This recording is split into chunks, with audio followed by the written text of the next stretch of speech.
All right, so today I'm joined by Coach Jason, and he's here to talk a little bit about his experience traveling to Worlds. So, Coach Jason, can you tell us a little bit about yourself and what you do with LAC for those who don't know?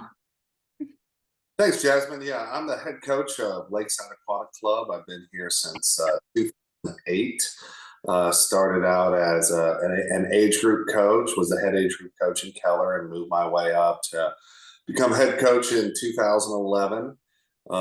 And when I started, LAC was 400 kids in four different locations, and now we've grown a lot, and we're a little bit bigger organization.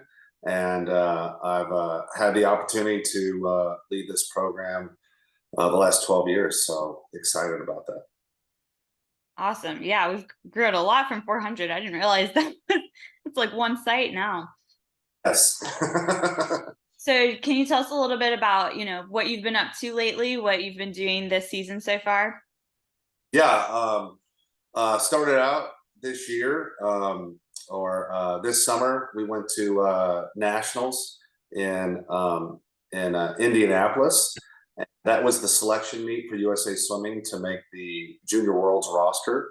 And we had two boys make the team, Cooper Lucas and Maximus Williamson. And I was able to be an assistant coach on staff at Junior Worlds. We actually had five boys from the North Texas area make the team. I think there were 19 boys total on the team. So a Junior Worlds team is a little bit different than other teams because at a Worlds team, a swimmer qualifies in that specific event that they're going to swim.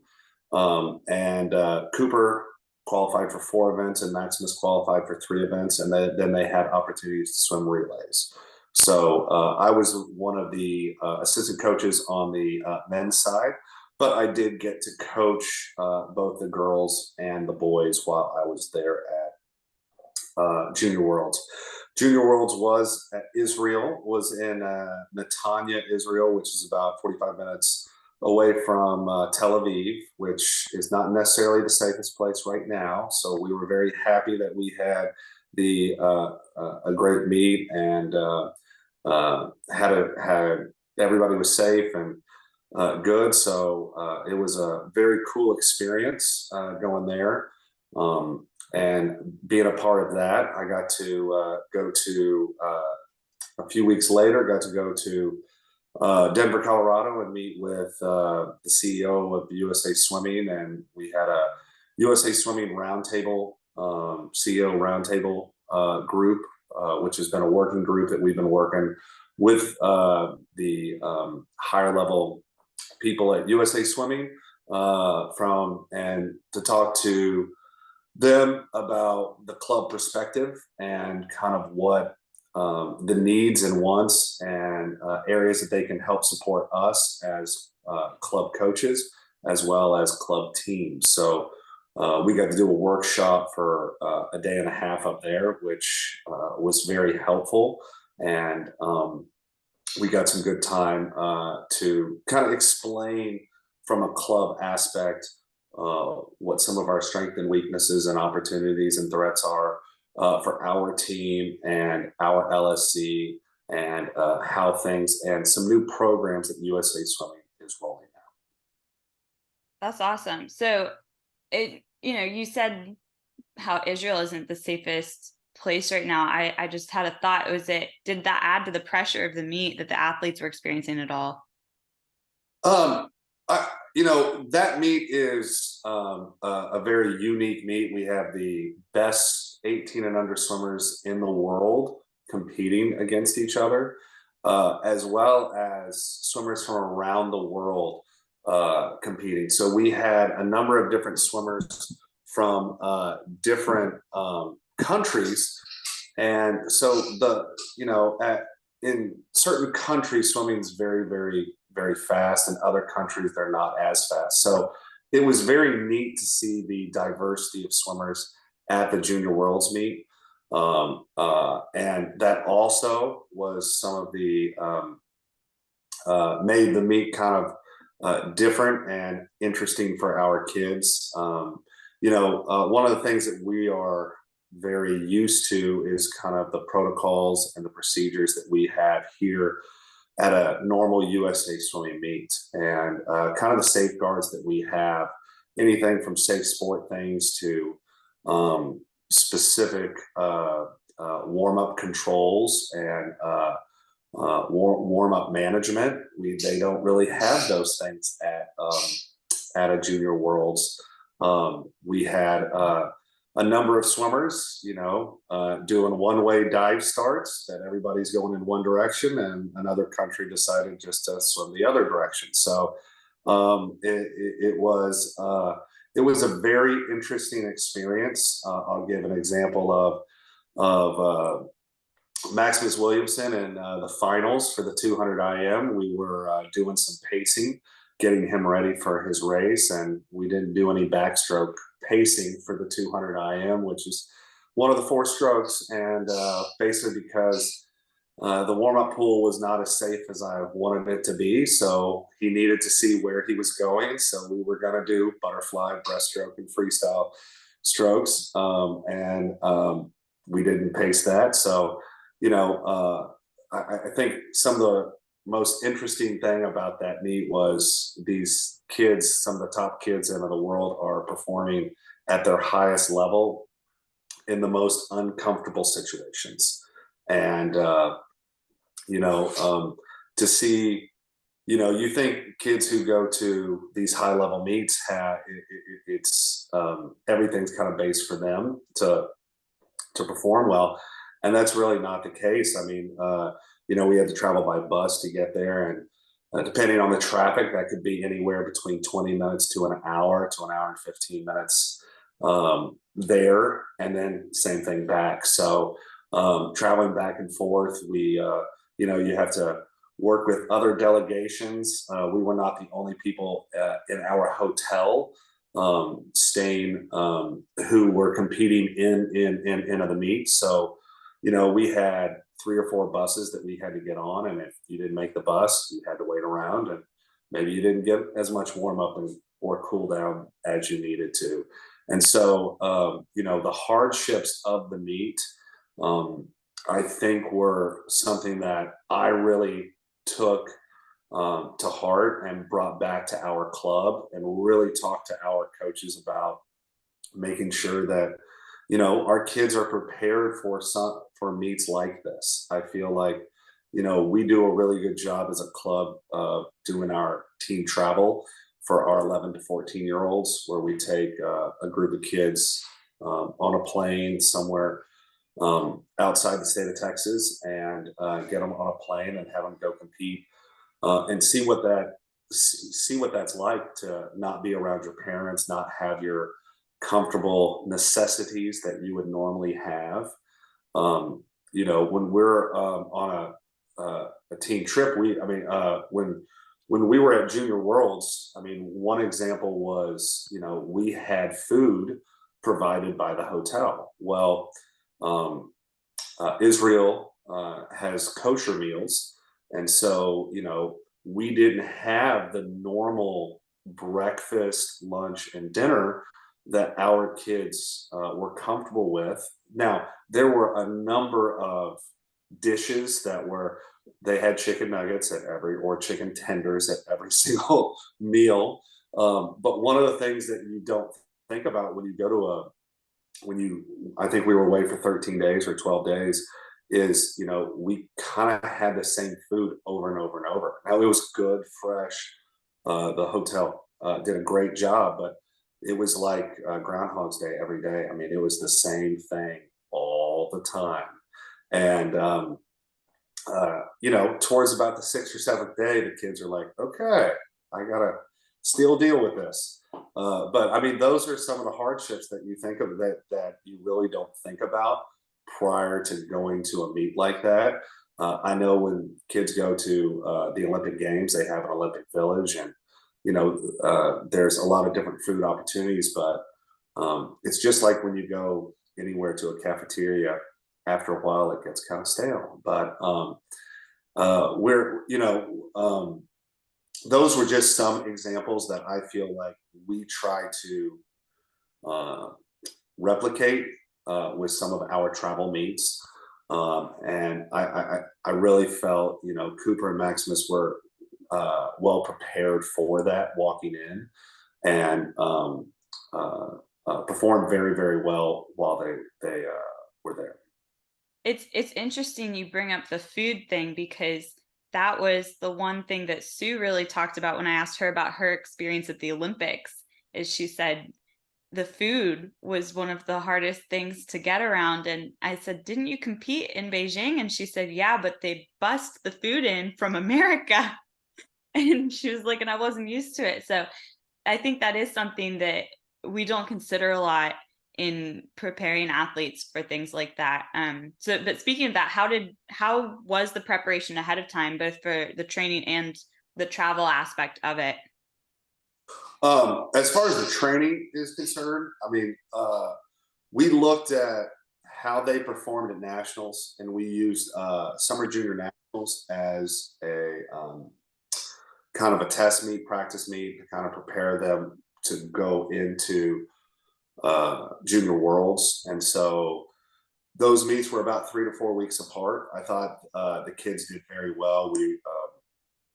Uh, Cooper was able to swim a little different events going into junior nationals, as well as Maximus. They were able to work on some events that they don't necessarily do on a regular basis, but actually help prepare them for their meet lineup at junior worlds, as well as we did a lot of focus on relays, and which is something that they both performed well in.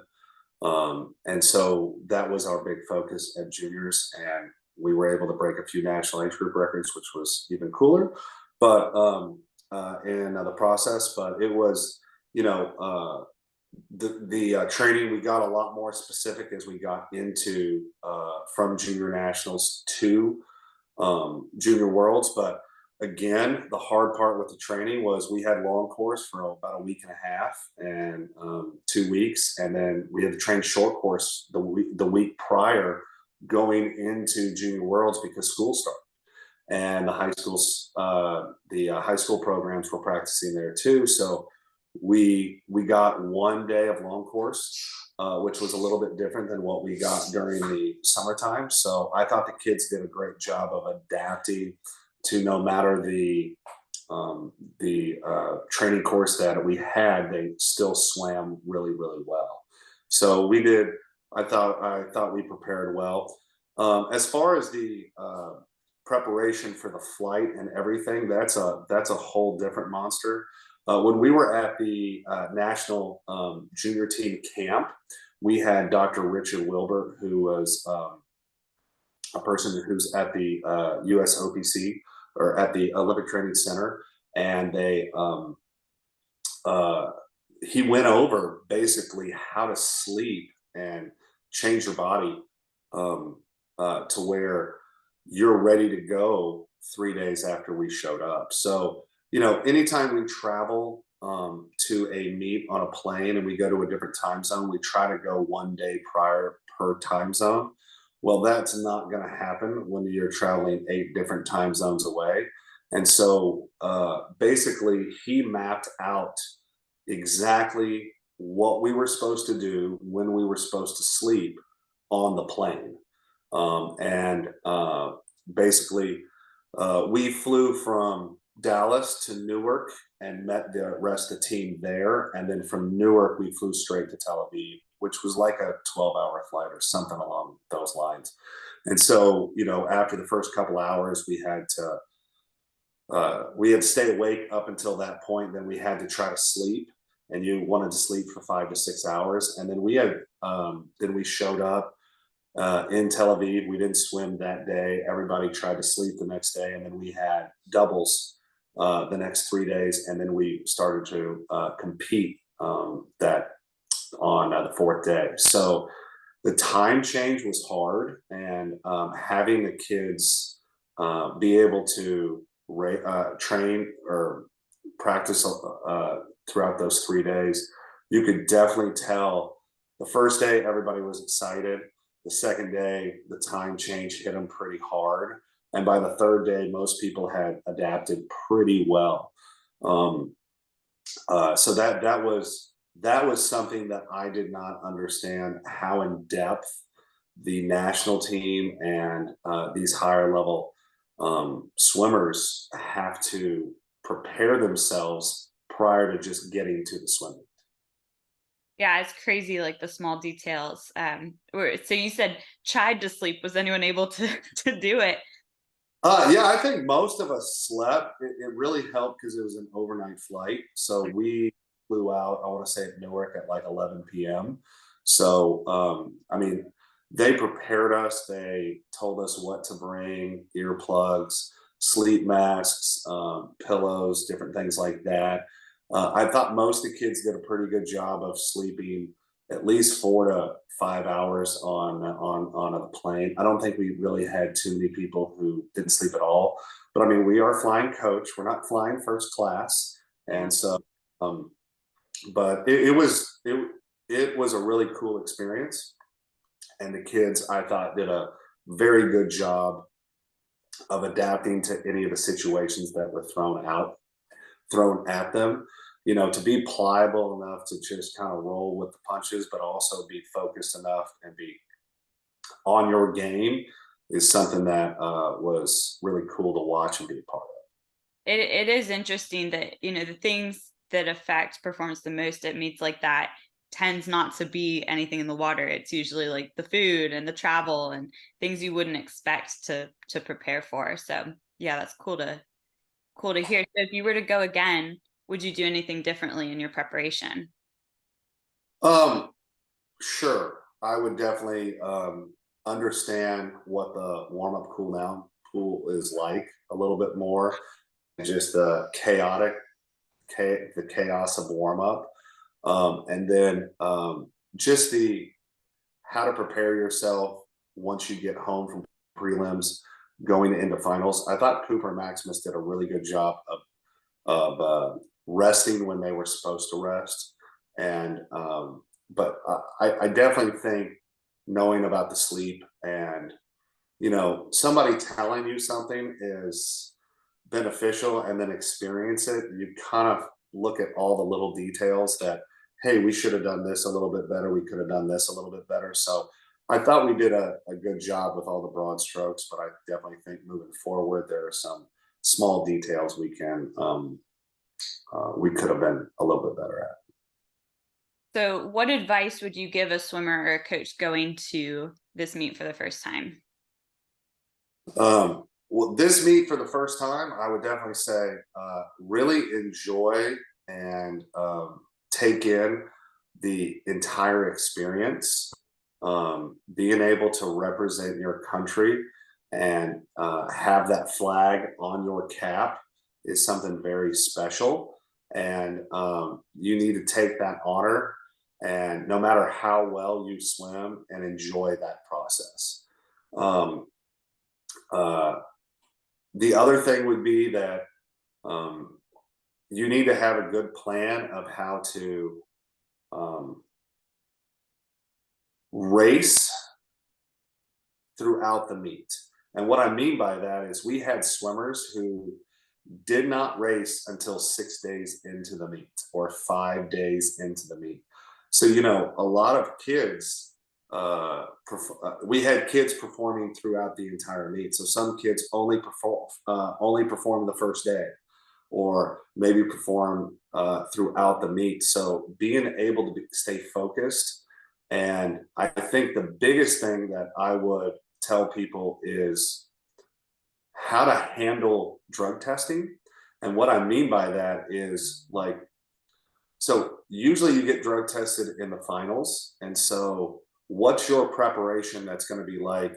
How do you prepare between your races to cool down and deal with medal ceremonies and deal with other issues that you're going to have at a meet like that, as well as what do you do when you don't get good sleep the night before because you were at drug testing till 11 or 12 o'clock at night? We had swimmers like that and had to overcome some of those instances. And, I mean, we heard the Australians were they're doing drug testing till 1:30 in the morning, and you still have an event, that meet is still going to start at 10 a.m. the next morning. And so you're going to have to figure it out on how to deal with the sleep that you have and recover between the sessions of the next day. And so I think that's the biggest thing of understanding that this is a long meet, how to control your emotions throughout the entire meet so you can perform at your highest level throughout the entire meet, or at least when you are swimming. So, and then I think that's the difference between like a junior worlds and a junior pan packs, because at least at a pan packs, most kids qualify in one event, but can swim a number of events. So most of them are swimming every single day. So, and possibly in multiple events. So here you're picking your spots when you're going to swim. Now, both Cooper and Maximus had a very, very big lineup. Cooper had more individual events and Maximus had more relay events. So Maximus was swimming every single night, except he had one night off. And then Cooper had every single day he was swimming a race except 2 out of the 6. One day he actually swam in finals and at the prelims, and then he had the first day off. But he was basically swimming up until the last event of the meet. So it was really cool to watch them compete against the best swimmers in the world and do very well. And it was really cool to see that LAC had the first 2 legs of the 800 free relay, and that was a very proud moment for myself and I know the coaching staff. That's awesome. Yeah, it's interesting you bring up the drug testing, because that was the other thing Sue talked about at the Olympics of how it affects your sleep. And you said, having the emotional control, sleep directly affects your emotional control. So that's a lot of factors to have thrown at you for sure. So And what was it like? Sorry, what were you gonna say? well, and I was just going to say, you're in a different country and things don't operate the same way. I mean, I think the biggest thing that I would have taken back is that, when we go to a USA swimming meet and, Maximus and Cooper have been drug tested before, and it's a pretty straightforward process. And they do a really good job here of expediting those things and having the amount of drug testing people there. We didn't have that many. We had one person who was drug testing, and so there was a long line of people who had to get tested. And so basically, if you go under a meet record or go under a world junior record, no matter if you get the record, you still are drug tested. So that happened a lot throughout the meet. So it was interesting just to watch how everything flowed differently from the US compared to an international meet on international soil. Mm, yeah, that is interesting. So what was it like coming together with, you're creating a new team there with new coaches and swimmers that haven't competed together? Did y'all get a chance to bond beforehand, or was it just you're thrown into it? Yeah, that was one of the biggest things that I wanted to see.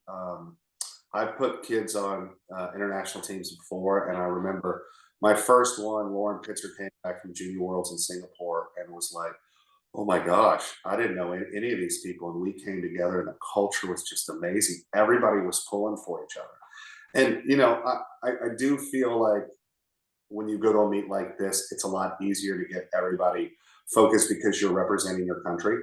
Yeah. But we talk and have a number of meetings. We probably, during the 3 days that we were there before the meet started, we probably had at least 2 meetings a day with the groups as a whole. And then we also met with our the boys and girls teams, and we talked a lot about culture. We had 2 national team representatives there. So we had Andrew Wilson and Mallory Comaford. And what their job was to bring in what the national team perspective for this meet. Also to give the kids an idea of, hey, at Worlds, this is what's going to happen. here's some of the procedures of the swim meet. But one of the biggest things they talked about was culture of the national team and swimming and being a part of USA, about being a part of Team USA. And that was the coolest part of everybody rallying together. I mean, I think when we broke the junior world record on the first night, watching the boys on the side, and the girls just jumping up and down. It was really cool just to see how into every swim everybody was in. You know, one of the things that they do at Team USA, you wear white caps in the morning, and then if you make finals, you get to have black caps at night. And that was a really big honor, and what every kid wanted the opportunity to be able to wear that cap. And then, you know, one of the things that the national team members helped out was, what's the cheering like on the sidelines? You know, what are we supposed to be doing? How are you supposed to be engaged? And one of the biggest things was, you know, if you're not swimming and you're not preparing yourself to swim later on, you're going to be cheering, and you're going to be in that section, and we're going to be one of the loudest teams there is. And so that was a focus, and that was something that we talked about on a daily basis. So culture there was a big point, and it really showed. That's cool. Yeah, I saw that on social media a little bit. Whoever was doing their social media, shout out to them. They did a great job of capturing some of that. So that's cool that it was such a big piece. I didn't realize that. Yeah, it really was, and that was something that having kids before, you just see how do these kids come together in 3 days and have the same support that they have with their possible home club team. And I thought it was amazing. There, you know, everybody got along pretty well together, and so and we had one goal, and if we weren't trying to swim fast, we were trying to cheer really hard. So No, that is impressive. I think part of it, yeah, like you were saying, is, you know, coming together for your country, but it is still impressive. I mean, anyone who's tried to bring a group of people together before knows it's not always the easiest thing. So to do it in such a short amount of time that's awesome.